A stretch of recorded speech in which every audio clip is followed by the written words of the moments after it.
वंदो सद्गुरु चरण को, करूं सो प्रेम प्रणाम। अशुभ हरण मंगल करण, श्री देव चंद्र जी नाम। श्री प्राणनाथ निज मूलपति, श्री महराज सुनाम।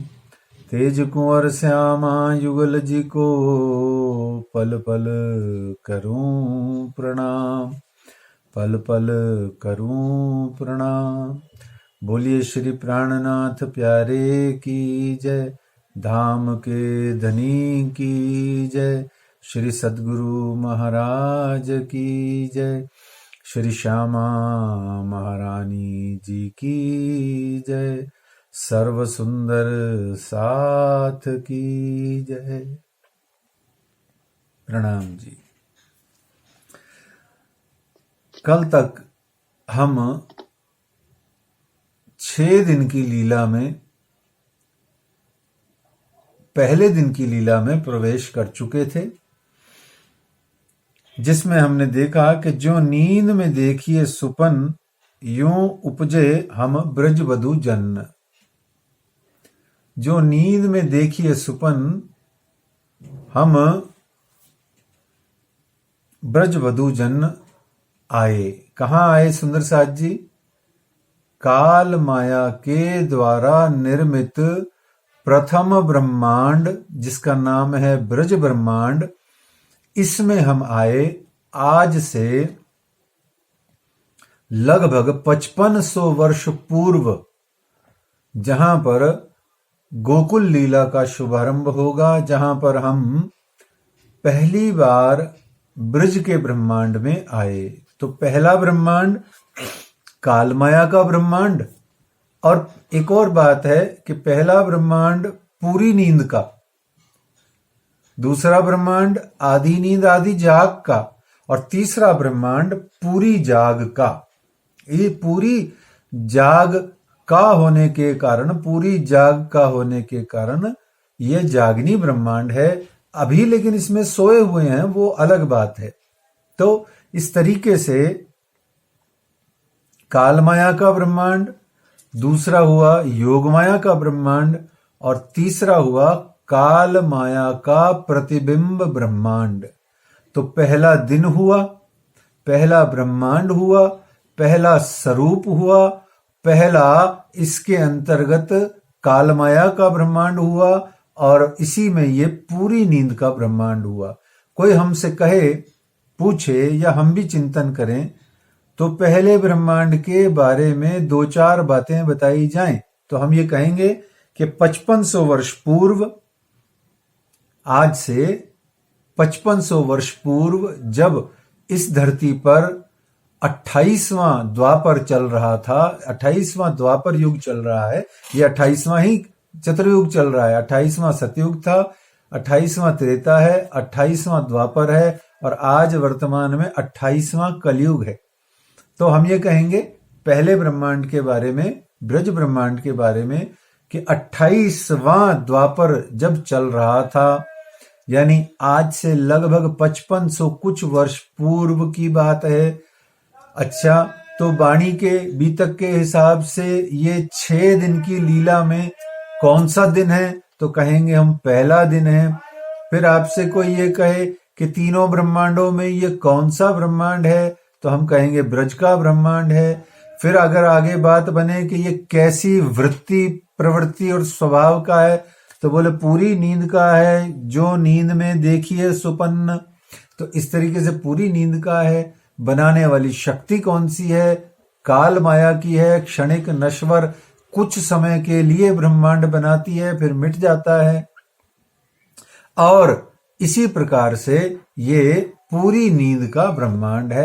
ये कुछ बातें हमें याद ही रखनी पड़ेंगी, क्योंकि राजीव, तारतम वाणी और श्री बीतक साहब में स्थान स्थान पर, जगह जगह पर हर समय पूरी बात नहीं कहते हैं। कहीं कुछ कह दिया, कहीं कुछ कह दिया, इशारतों में लिखी हुई है, कहीं कुछ गुज गंभीर मायनों में लिखी हुई है। हमको जिनस से जिनस मिलाइए, तब पाइए मगज मायने, सब करना है ना। तो इस तरीके से हमको सबका मता इकट्ठा करके, सबका मता इकट्ठा करके हमको तो ग्रहण करना है। तो ये मसाला, ये सारा मता, ये सारी चीज हमने इकट्ठी कर ली। इसी को शिक्षणात्मक शैली कहते हैं। यही पढ़ाई लिखाई है कि सब कुछ एक साथ लगभग इकट्ठा करके सुंदर साथ की सेवा में प्रस्तुत कर पाने योग्य बन पाए। इसी का नाम शिक्षण है, प्रशिक्षण है, जिसको उर्दू में तालीम बोलते हैं। तो यही गुरुकुल में साधक का, एक विद्यार्थी का, एक बटुक का यही कार्य है, और गुरु का यही कार्य है कि वो सब कुछ एक साथ इकट्ठा करके परोस दे सुंदर साथ को, साधक को, एक बालक को, एक उस सीखने वाले विद्यार्थी को। आइए, तो इस तरीके से अब हम ब्रज में आ गए। तो ब्रज में आने जब हम आए ब्रज में, तो ब्रज में आने पर हम श्री कृष्ण जी का आज जन्मोत्सव, जन्माष्टमी मनाते हैं। कि आज से लगभग 5500 कुछ वर्ष पूर्व अखंड भारत में जब 28वां द्वापर चल रहा है और 28वें द्वापर का भादो मास चल रहा है, तिथि अष्टमी चल रही है, और मथुरा नगरी है, स्थान है कारागृह, कंस का कारागृह, जेल का दृश्य है। तो यहां पर श्री कृष्ण जी का आगमन होता है, जन्माष्टमी होती है, जन्मदिन होता है, प्रकटन होता है, प्रादुर्भाव होता है, आविर्भाव होता है, सब कुछ ही होता है। यहां प्रकटवाणी से चौपैया कहती हैं, सुरत विष्णु की चतुर्भुज जोए, दियो दर्शन वासुदेव को सोए, पीछे फिरे कह के हकीकत, अब दोए भुजा की कहूं विगत। यहां चतुर्भुज रूप से भगवान श्री हरि विष्णु ने वसुदेव देवकी को दर्शन दिया कारागृह में, और अपनी और आने वाले स्वरूपों की, जो भी प्रकट होने वाले हैं, उनकी हकीकत कह के आप अलोप हुए। और अब आगे वाणी कहती है, अब दोए भुजा की कहूं विगत। यह समझने वाली बात है, चतुर्भुज और द्विभुज। तो जो द्विभुज बालक आ रहा है वह मनुष्य रूप में है, और चतुर्भुज जो स्वरूप आए वो साक्षात वैकुंठ या गोलोकवासी स्वयं भगवान श्री हरि विष्णु थे, जो कि इस अक्षर ब्रह्मांड के मालिक हैं। तो इस प्रकार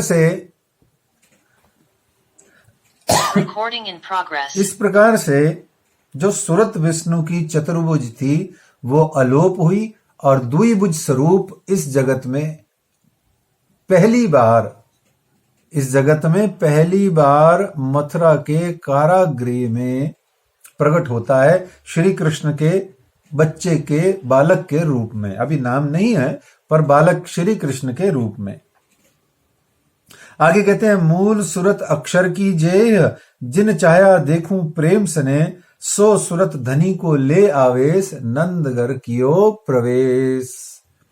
इस तरीके से मूल सूरत जो अक्षर की थी वो आई, और जिसने चाहा था कि देखो धनी जी को प्रेम विलास, कहा ना, ये धनी जी का प्रेम विलास क्या है। और इस तरीके से सो सुरत धनी को ले आवेश, वह सुरता अक्षर ब्रह्म की, वह अक्षर ब्रह्म की सुरता श्री राज्य महाराज का साक्षात आवेश लेकर, जोश लेकर के नंद के घर में जाने वाली है। अभी नहीं, मथुरा में नहीं, यहां से जाएगी। ठीक है, तो इस तरीके से यहां विलास का मतलब क्या होता है? विलास का मतलब होता है, हिंदी से अंग्रेजी करें तो विलास का अर्थ होता है लग्जरी, और लग्जरी का अर्थ होता है कि जैसे मेरा मकान है, सामने बड़ा मकान है, अब हमारे मन में ये भाव होता है कि बड़े मकान में क्या हो रहा है, कि लोग कैसे रहते हैं, इसको देखो धनी जी को प्रेम विलास, वहां पर वो रहते कैसे हैं, क्या करते हैं, कैसे लग्जरियस उनका जीवन है,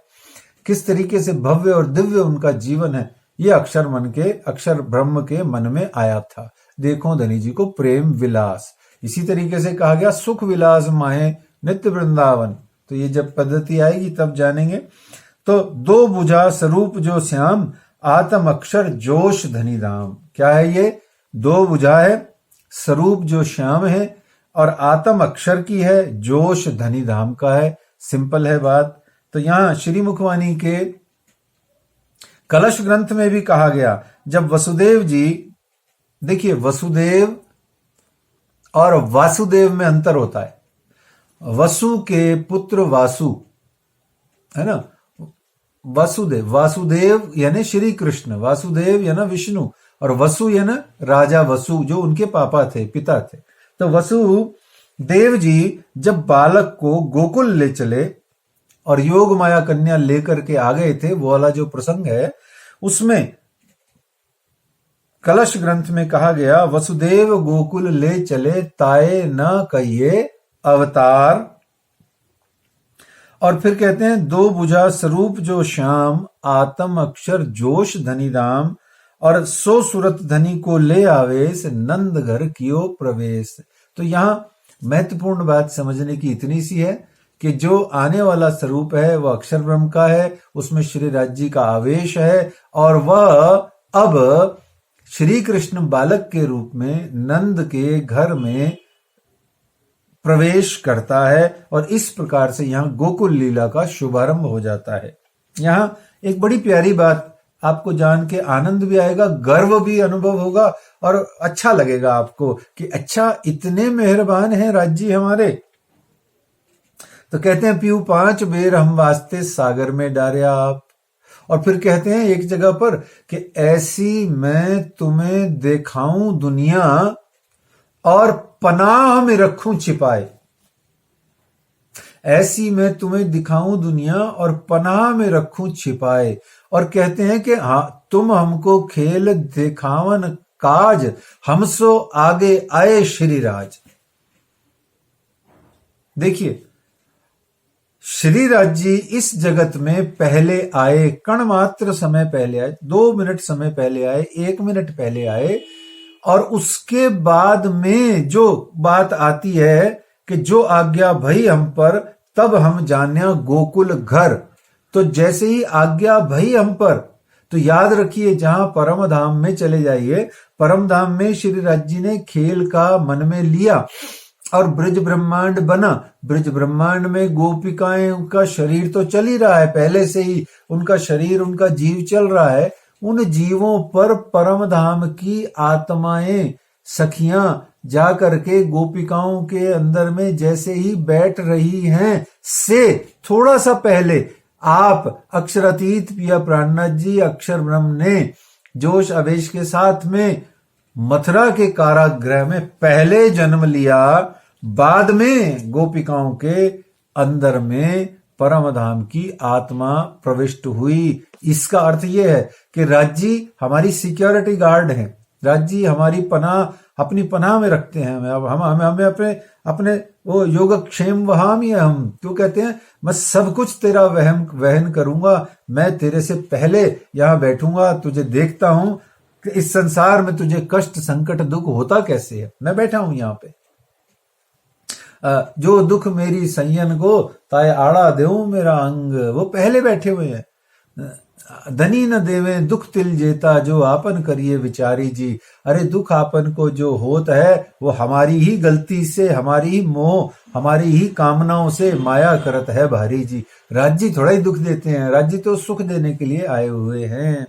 तो वो पहले आ गए, तो हमको खेल दिखावन काज, हमसो आगे पधारे श्री राज, श्री धनी जी के लागू पाए। ऐसे मेरे पिया प्राणनाथ जी के, श्री अक्षरातीत के सच्चिदानंद परमात्मा श्री कृष्ण जी के चरणों में लगते हैं। तो उधर जैसे ही गोकुल में श्री राज जी की आवेश युक्त अक्षर ब्रह्म की आत्म द्विभुज बालक के रूप में नंद के घर में प्रवेश करती है, वहां आती है, वैसे ही उससे एक क्षण बाद में परम धाम की 12,000 अंगनाएं और अक्षर ब्रह्म की 24,000 सुरताएं वहां पर प्रवेश करती हैं, और श्री राधिका महारानी जी के हृदय में आप अक्षरातीत की आनंद आह्लादनी उनकी शक्ति आह्लादनी अंगना, उनकी आह्लादनी स्वरूपा श्री श्यामा जी, श्री राधिका जी के हृदय में आके विराजमान होती हैं। और जैसे ही अंगनाएं आती हैं, गोपिकाओं पे विराजमान होती हैं, तो वाणी कहती है, उपजत ही मन आशा घनी, हम कब मिलसी अपने धनी। हम कैसे मिलेंगे अपने धनी से? कैसे मिलें? उपजत ही मन आशा घनी, हम कब मिलसी अपने धनी। यहां शिक्षा लेनी है, प्रेरणा लेनी है। हम क्या पैदा होते ही अपने अक्षरातीत पिया प्राणनाथ जी को क्या हम तरसे, तड़पे? चलो कोई बात नहीं, पैदा होते ही अकल टकल नहीं होती है, कोई बात नहीं। 5 साल के हुए देवचंद जी की तरह तब हमारे मन में यह भाव आया कि देवी देवताओं की मूर्तियों में जा करके हम मंदिर में आदि में घूमें, या हम तो मोबाइल में और हम तो पता नहीं कहाँ कहाँ घूम रहे हैं और क्या क्या कर रहे हैं, केक काट रहे हैं और पता नहीं क्या हैप्पी बर्थडे टू यू, वो फिरंगियों के हम गुड्डा गुड्डी पूज रहे हैं, जो भी होता है वो हैप्पी क्रिसमस डे पे। तो हम तो क्या क्या कर रहे हैं हमें खुद को ही नहीं पता। अच्छा, 11 बरस की उम्र में जब उपजे विचार, तो आया क्या हमारे मन में? हमारे तो तब भी नहीं आया। हम तो भोग विलास में डूबे हुए हैं। 11 वर्ष की उम्र हो, चाहे 16 की हो, चाहे 22 की हो, चाहे 30 की हो, चाहे 40 की हो। अरे जब हम जब परिपक्व अवस्था, प्रौढ़ अवस्था, बुजुर्ग अवस्था को प्राप्त हो गए, तो भी हमारा मन रसोई में लगा हुआ है, रिश्तेदारों में लगा हुआ है, बच्चों में, नातों में, पता नहीं कहाँ कहाँ लगा हुआ है। तो हमारे मन में उपजत ही मन आशा घनी, हम कब मिलसी अपने धनी। कब होता है? जब हम अपने गुरु की चरण शरण में रह कर के रहते हुए श्री तारतम वाणी का अनुसरण करते हुए, उसका पठन पाठ पारायण चिंतन मनन, उसका संविद सेवा पूजा सब कुछ करते हुए श्री तारतम वाणी और श्री बीतक की शरण में रहते हैं, तब हमारे मन में कभी कोई कृपा से एक विरह की किरण आती है कि हम कब मिलसी अपने धनी। लेकिन यहां पर तुरंत जैसे ही सुरता गई, वैसे ही उनके मन में आया कि हम कब मिलेंगे, कब आएंगे राज जी, कब मिलेंगे हमारे राज जी, कब आएंगे मेरे कन्हैया, कब आएंगे मेरे गोकुल के गवैया, कब आएंगे मेरे रास रसैया। तो ऐसे वो गोकुल में इंतजार करने लगी। इधर जैसे ही सुबह सुबह सुनंदा कौन है? नंद जी की बहन सुनंदा, नंद की बहन सुनंद, और नंद के ही घर में आनंद आता है। और आनंद कौन है? स्वयं अक्षरातीत पिया प्राणनाथ जी, श्री राज जी, अक्षरातीत परमात्मा श्री कृष्ण जी ही आनंद हैं। और आनंद सिर्फ नंद के घर में जा सकता है, और आनंद नंद के घर में आ गया है, इसकी खबर सिर्फ सुनंदा ही दे सकती है। यानी कि जो सुनंदा है, जो सदा आनंद में प्रवाहित रहती है, ऐसे नंद के घर में जो नंदित है, वो हमेशा नंद ही नंद, सदा आनंद में रहता है। वही आनंद के प्रभु, आनंद के परमात्मा, आनंद के मालिक सच्चिदानंद का प्रकटन हो सकता है।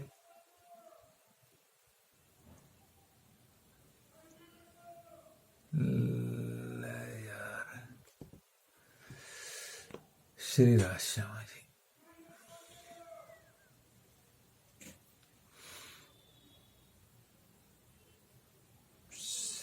नेटवर्क प्रॉब्लम हो गई। Recording in progress. Network problem हो गई।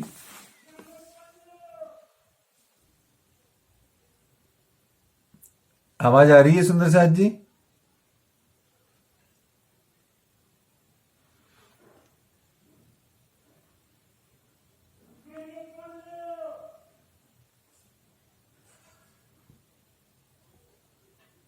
आवाज आ रही है सुंदर साथ जी?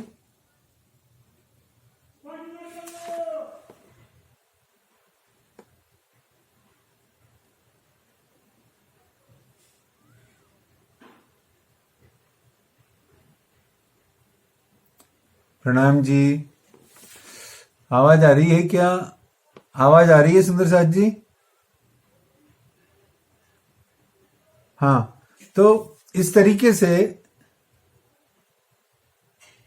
नहीं आ रही आवाज? आ रही है आवाज?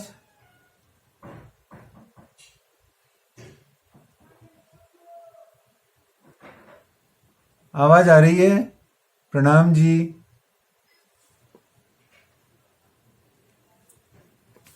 तो इस तरीके से सुंदर साथ जी, जब हम बोलो श्री प्राणनाथ प्यारे की जय, तो जब नंद के घर में, नंद के द्वार पर गोपियां बधाई गाने लगी और नंद यशोदा आनंद मग्न होकर के अब धन लुटा रहे हैं, गौ माताओं का दान कर रहे हैं, द्रव्य लुटा रहे हैं और विभिन्न प्रकार से गोकुल में आनंद भया है, विभिन्न प्रकार से गोकुल में आनंद भया है और इस तरीके से वहां पर बहुत बहुत कई विध की आनंदमय लीलाएं हो रही है।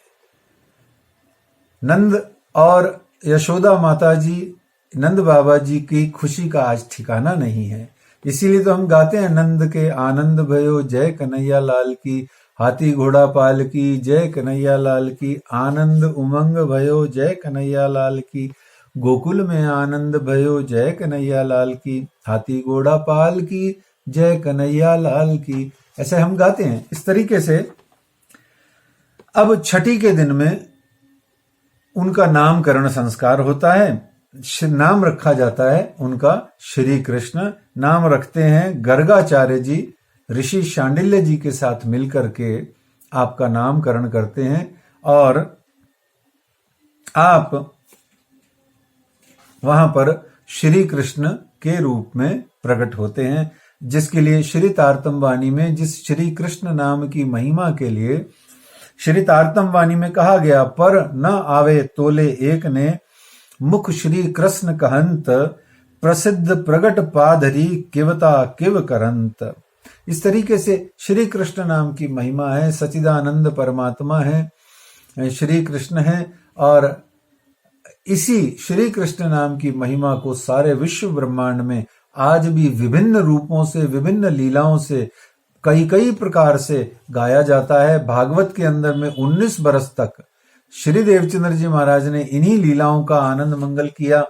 श्री मिहिर राज ने भी जागनी के लिए श्री भागवत जी में श्री कृष्ण जी की ही लीलाओं का विशेष रूप से अवलंबन किया और भी विभिन्न प्रकार से भागवत आदि विभिन्न पुराणों में भी श्री कृष्ण जी का आनंद है।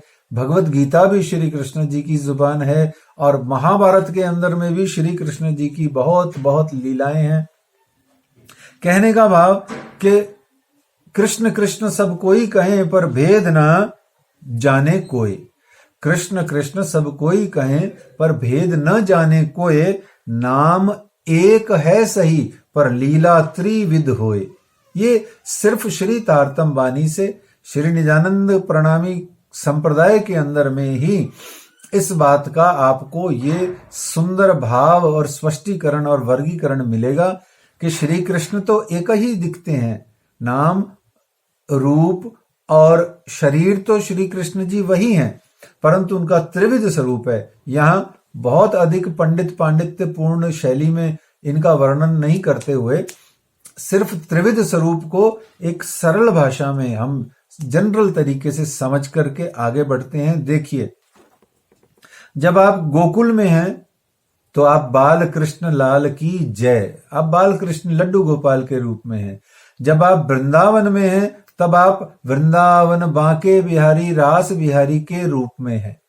और यही कृष्ण जब मथुरा और द्वारका के अंदर में है तो एक राजा के रूप में, मथुराधिपति या द्वारकाधीश के रूप में आप हैं, जिसको वाणी के हिसाब से अलग अलग तरीके से समझाया गया।